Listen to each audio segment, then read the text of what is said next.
c'est au Manhattan, fast food, Dakar, Sénégal, la grand-mère à l'hôpital Dantec, tout va bien, Caire, moi ici, toi là-bas, le visa au consulat numéro 39, y'attend, à l'état civil, déjà l'an 2000, déjà 2000 ans, au Manhattan, fast food, Dakar, Sénégal, cinéma, le Paris.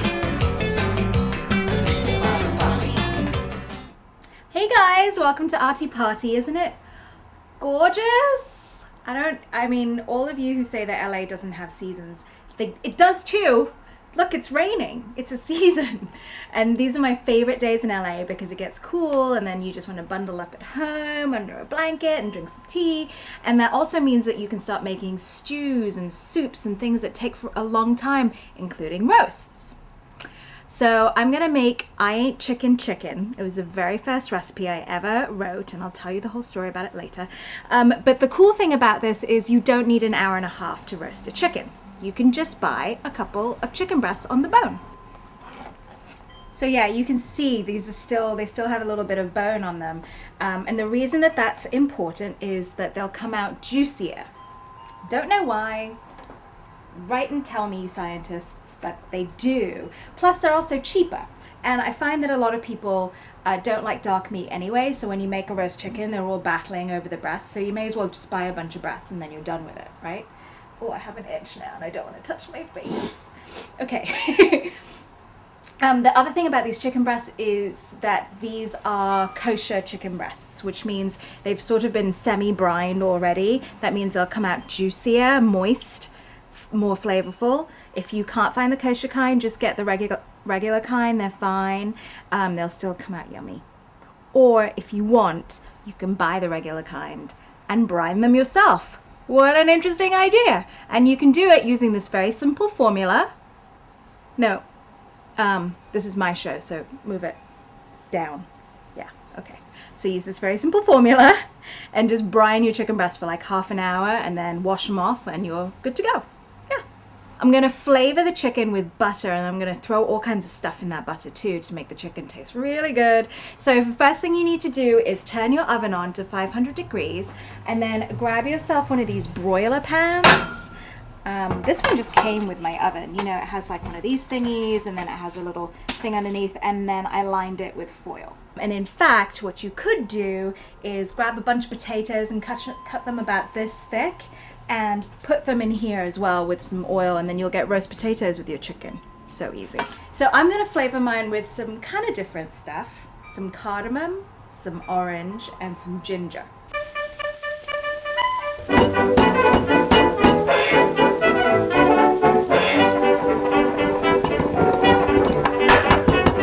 You could use a coffee grinder. You could buy it ground already. But why make things easy for yourself, please?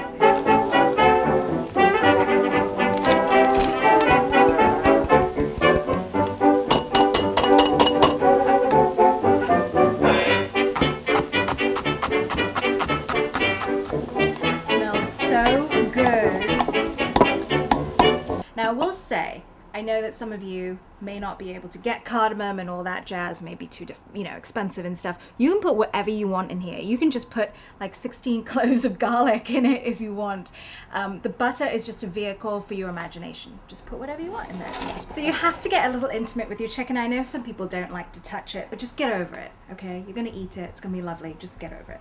So the way to get this butter underneath the skin is to find some sort of opening and just stick your finger in, just make a little hole, essentially. You can also use your knife, but it should just open up really easily. And then take a teaspoon of your filling. Now do remember, wash your hands all the time. Use a special chopping board that's just for chicken. You don't want any of that cross-contamination salmonella business. Okay, so in it goes. And then you can either use a teaspoon, I just like using my finger, and just smooth it underneath that skin. Right there. That just protects it from burning. A little bit on the skin on the actual flesh is fine. And then it'll melt while it's cooking and coat and baste your chicken. Hello! such an easy way to do a roast chicken because it takes half the amount of time. There's not as much cleanup to worry about. You still have bones left over, so you can use them for stock. It's awesome. Super easy. And a little bit fancy, so people will think that you're, you know, the Barefoot Contessa or something. Then your last touch before you throw it in the oven is just to drizzle a little oil over the top. That's just to keep your skin crispy. Bye-bye, chickens! Cook up real well. Make my house smell good. So I'm just going to leave them in there for 45 minutes. I'm going to rotate them once halfway through to make sure that they cook evenly, you know. It's a good trick for anything that you put in your oven. But now we finally have a little bit of time, so I can tell you why it's called I Ain't Chicken Chicken. And it's because I used to be a big fraidy cat. And so finally, I don't know why, I decided I needed to live boldly. So I took improv classes, which scared the bejesus out of me before I went in there. But I decided that even though I was scared, I was just going to commit to it 100% and just not be shy about it. And it turned out excellent, and it was amazing. And it made me realize that I could also improvise in the kitchen, because until then, I only stuck to recipes.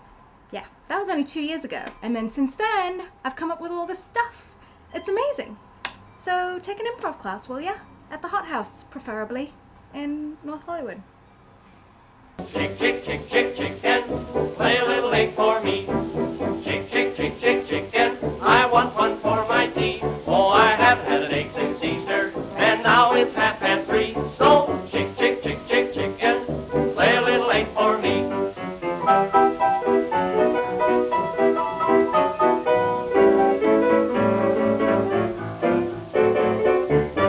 It's ready.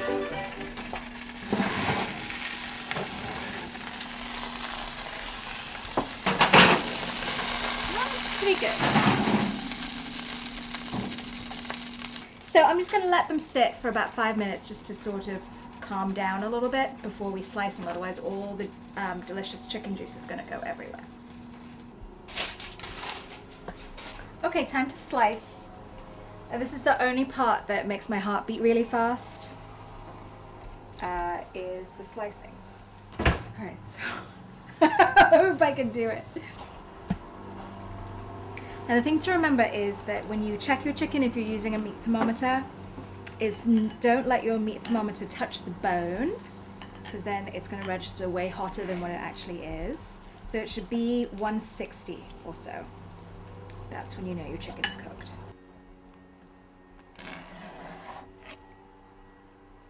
And then on this goes, right there. And I have my favorite mango pickle here, just for a little extra something something on the side.